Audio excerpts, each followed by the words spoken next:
Hello, everyone. Welcome back to Daily English Dialogues. I am your host, Anna. And I am Mark. Hello, everyone. It is great to be here with you today. Today, we have a very special topic. It is a topic that can change your life. We are going to talk about how to grow the best version of yourself. That sounds amazing, Anna, but it also sounds like a lot of work. What does the best version of yourself actually mean? That is a great question to start with, Mark. Being the best version of yourself does not mean you have to be perfect. It does not mean you have to be rich or famous. Oh, that is good news. So what does it mean? It means becoming a little bit better than you were yesterday. It means trying to improve your habits, your mind, and your health. It is about growth. I like that. So we are talking about small changes, not just big, scary changes. Exactly. Small steps lead to big results. So grab a cup of coffee or tea, sit back, and let's talk about how we can grow together. Okay, Anna, if I want to change my life, where do I start? Do I start with my job, my friends? Actually, Mark, I think you should start with your morning. How do you usually start your day? Well, usually my alarm rings at 7 a.m. I hit the snooze button 3 times. Then I wake up late. I look at my phone for 20 minutes. I drink coffee quickly, and I run to work. So, Mark, that sounds very stressful. It is stressful. By the time I get to work, I'm already tired. This is the first lesson. To grow the best version of yourself, you need to control your morning. If you win the morning, you win the day. If you win the morning, you win the day. I've heard that before, but how do I win the morning? I love sleeping. We all love sleeping, but try this. First, stop hitting the snooze button. When the alarm rings, get up immediately. Count to 5. 1, 2, 3, 4, 5, and stand up. That sounds hard, but I can try. What comes next? Checking Instagram? No phone for the first 30 minutes. Your brain needs peace. Instead of looking at a screen, drink a big glass of water. Just water? Yes, your body is dehydrated after sleeping. Water wakes up your brain and your body. It gives you energy. Okay, wake up, no phone, drink water. What else? Move your body. You do not need to run a marathon. Just stretch for 5 minutes or go for a short walk. When you move your body, your mood improves. You feel happier. So the goal is to start the day feeling calm and ready, not rushed and stressed. Exactly. If you start the day with control, you'll feel confident, and confidence is key to growth. Okay, Anna, I understand the morning routine, but what about the rest of the day? I often feel like I want to improve, but I am lazy.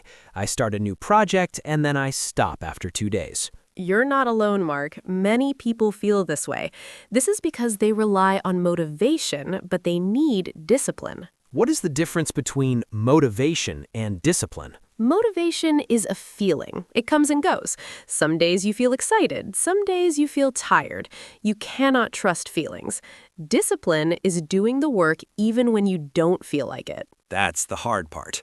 How do I build discipline? You build it through habits. Do you know the book Atomic Habits? I've heard of it, but I haven't read it. The main idea is that you should focus on tiny improvements. Don't try to change everything at once. Pick one small thing. Can you give me an example? Sure. Let's say you want to learn English. Don't say, I will study for 3 hours today. That's too much. You'll get tired. Instead, say, I will learn 5 new words today. 5 words? That's easy. Yes, it is easy, so you will do it. And if you do it every day, after 1 year, you will know almost 2,000 words. Wow. When you do the math, it makes sense. Consistency is more important than intensity. Correct. To be the best version of yourself, you must be consistent. Show up every day. Even if you only do 5 minutes of work, do it. We talked about the body and habits. What about the brain? How do I grow my mind? Imagine your mind is a garden, Mark. If you plant flowers, you get flowers. If you plant weeds or if you ignore the garden, you get a mess. I like that metaphor. So what are the flowers for our mind? Information. What are you reading? What are you listening to? Who are you talking to? Honestly, I mostly watch funny videos on the internet and read the news. The news is usually negative. Exactly. If you eat junk food, your body gets sick. If you watch junk content, your mind gets negative.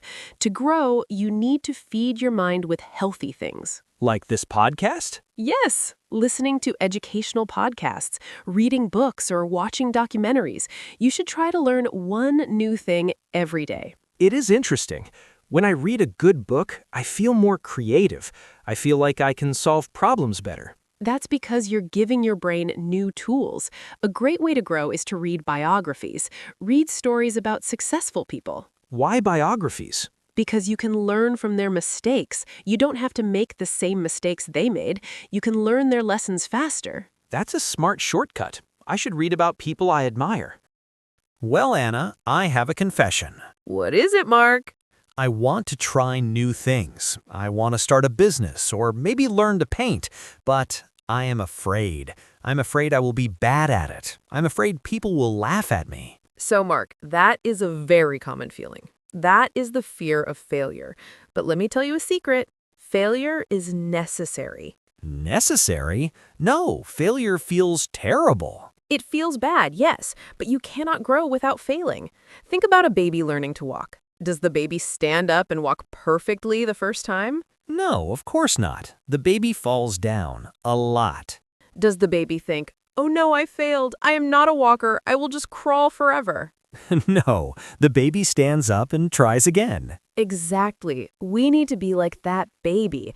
When you try something new, you will be bad at it. That is okay.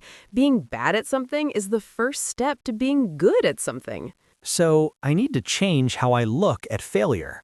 Failure is not the end, it is just a lesson. Yes. Ask yourself, what did I learn? Instead of why did I fail? The best version of yourself is not afraid to look silly. The best version of yourself is brave. I guess staying in my comfort zone is dangerous. It feels safe, but nothing grows there. Beautifully said, Mark. Comfort is the enemy of growth. If you are nervous, it usually means you're doing something important. Let's move to a very interesting topic, Anna. Friends. Does growing the best version of myself mean I have to change my friends? That is a difficult question, Mark, but it is very important. Have you heard the famous saying by Jim Rohn? Which one? He said, "You are the average of the 5 people you spend the most time with." The average of the 5 people. Can you explain that? Sure. Imagine you spend every day with 5 people who love to exercise. What will you probably do? I will probably exercise too, because everyone is doing it.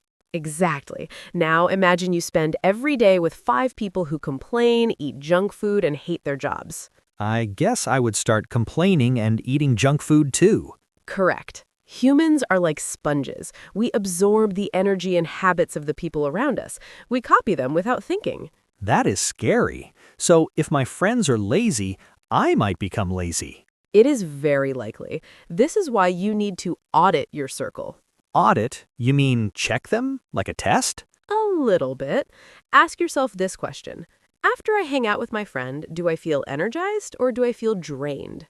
Drained? You mean tired? Yes, some people are like batteries. They give you power, they support you. Other people are like holes in a bucket. They drain your energy. They always talk about drama or problems. I definitely have a few friends who drain my energy. Every time we talk, they're angry about something. Those people can stop your growth. If you want to fly, you cannot hang out with people who are pulling you down. But Anna, this is hard. I've known some of these friends for 10 years. I can't just say, go away, I'm growing now. That's rude. You're right, Mark. You do not need to be rude. You do not need to have a big fight. So what do I do? You just change how much time you spend with them. If you usually see a negative friend 3 times a week, try seeing them once a month. Ah, so I create some distance. Yes, you're protecting your peace, and at the same time, you need to find new friends. That's the hardest part for adults. Making new friends is awkward. Where do I find growth friends? Go to places where people are trying to improve themselves. For example? Go to a library, go to a gym class, join a language club, like this channel, or join a hiking group. People who are at these places are already trying to do something good. That makes sense. You don't find motivated people sitting on the couch. Exactly. And here's a secret, Mark. You want to be the dumbest person in the room. What? No, I want to be the smart one. If you're the smartest person in the room, you can't learn. You want to be around people who are smarter than you or better than you. Because they pull me up? Yes. If you play tennis with someone better than you, your game improves. If you play with someone worse than you, your game stays the same. So I should look for people who are doing what I want to do. Yes. Look for mentors, look for role models. And remember, a true friend will be happy for your success. And a bad friend? A bad friend will get jealous. When you start growing, sometimes old friends feel uncomfortable.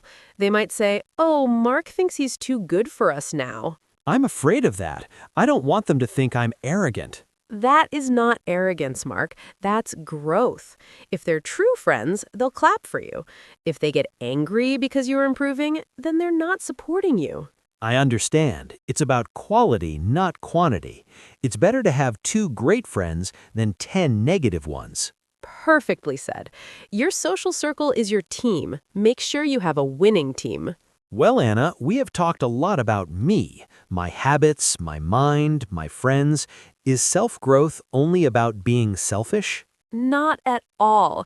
Actually, the best version of yourself is a kind person. True growth includes how you treat others. I agree. When I help someone else, I feel better about myself. Exactly. Kindness is a superpower. When you're kind, you build better relationships and you become happier. What about gratitude? I hear that word a lot lately. Gratitude means being thankful for what you have. We often focus on what we don't have. I don't have a new car. I don't have a big house. This makes us unhappy. That's true. We always want more. But if you focus on what you do have, your life changes. I have my health. I have food to eat. I have a friend to talk to. It changes your perspective from negative to positive. I recommend keeping a gratitude journal. How does that work? Every night, before you sleep, write down 3 things you are thankful for. They can be small things like, the sun was shining today, or I had a delicious lunch. That sounds like a nice way to end the day. It's better than looking at my phone and seeing bad news. Much better. It trains your brain to look for the good in life. So, Anna, life is not always easy. Sometimes bad things happen. We get stressed, we get sad. How does the best version of myself handle bad days? This is a very important part of growth. Being your best self does not mean you are always happy. Robots do not have feelings, but humans do. So, it is okay to be sad? Yes, it is okay to be sad, angry, or tired. The key is how you react to those emotions. What do you mean? Imagine you are driving a car and someone cuts in front of you. You can get very angry, scream, and ruin your day, or you can take a deep breath and let it go. That is emotional intelligence, right? Yes, it is the ability to recognize your feelings, but not let them control you. When you feel stressed, take a pause. Breathe. Ask yourself, will this problem matter in 5 years? Usually the answer is no. Then do not spend 5 minutes being angry about it. Save your energy for things that matter. I need to practice that. I often get upset over small things, like spilling coffee or being late. Be patient with yourself. Emotional control is a muscle. You have to exercise it. We cannot talk about growth without talking about goals. How should I set goals? Many people set goals that are too vague. They say, I want to be rich, or I want to be healthy. Why is that bad? It sounds good. It is too blurry. You cannot see the target. You need SMART goals: specific, measurable, achievable, relevant, and time-bound. Can you give me an example of a vague goal versus a SMART goal? Vague goal: I want to read more. SMART goal: I will read 10 pages of a book every night before bed for 1 month. Ah, I see the difference. The second one gives me a clear plan. I know exactly what to do. And you know when you have succeeded. When you have a clear plan, it's easier to take action. And I suppose I should write these goals down. Absolutely. Writing your goals down makes them real. It's a contract with yourself. Put the paper somewhere you can see it every day, like on your fridge or your mirror. Well, Anna, we have covered so much today. Let's review quickly. To grow the best version of ourselves, we need to 1. Not be afraid of failure, 2. Surround ourselves with good people, 3. Practice kindness and gratitude, 4. Set clear, specific goals, 5. Control our morning routine, 6. Build discipline through small habits, and 7. Feed our minds with good information. That is a perfect summary, Mark. It feels like a lot of work, but also very exciting. It is a journey, Mark. You do not finish it in one day. It takes a lifetime, but the journey is beautiful. I feel motivated to start today. I'm going to buy a journal and drink more water. That's the spirit. Remember, to our listeners, be patient with yourself. Love yourself while you are growing. You are already doing great just by being here and learning English. Yes, every small step counts. Thank you so much for listening to Daily English Dialogues. If you enjoyed this episode, please let us know. What is one thing you will do today to improve yourself? Tell us in the comments. We love reading your stories. Until next time, keep learning, keep growing, and take care. Goodbye, everyone. Bye.